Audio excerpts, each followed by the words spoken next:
Good afternoon, Calvary family, and anyone who is watching.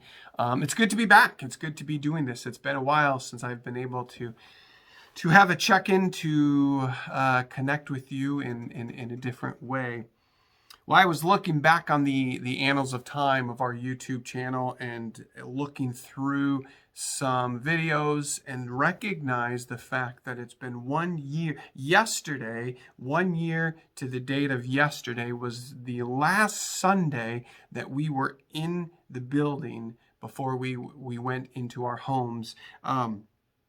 A couple days ago, it was a year ago from a couple days ago, that it was the first video that I sent. I was at my desk on the other side of my office, and talking about, hey, I don't know about you, but my family's trying to figure out, what does this mean? And I remember sitting in that spot doing that, saying, what is going to happen?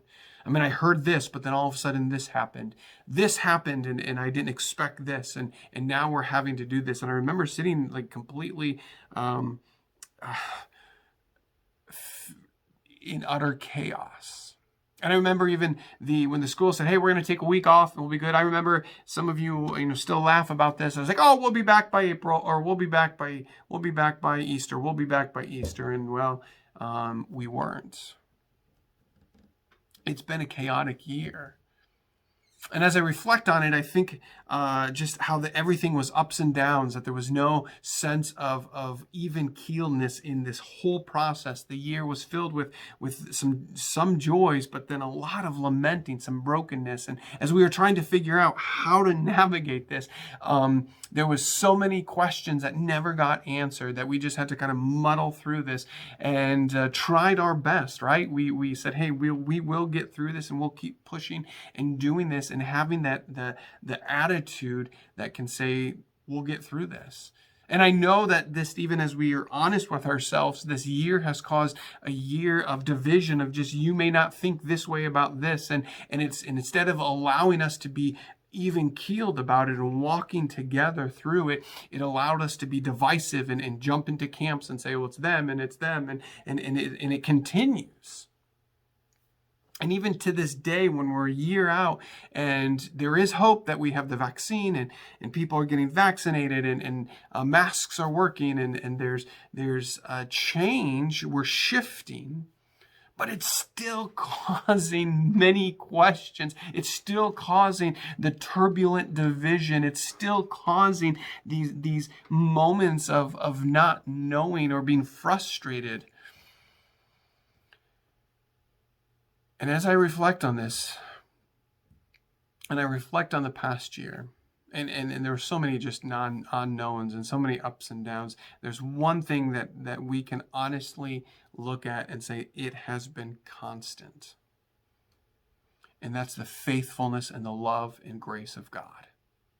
That God has been there, that He has, whether we recognize it or not, God has been there and has brought us to this point and continues to work, bringing about a healing, a redemption, in these moments. I call them the redemptive moments, that God can take some horrible times, and if we trust Him in it and lift it up to Him, He can redeem those moments. And so God has been at work trying to redeem, trying to bring about His peace.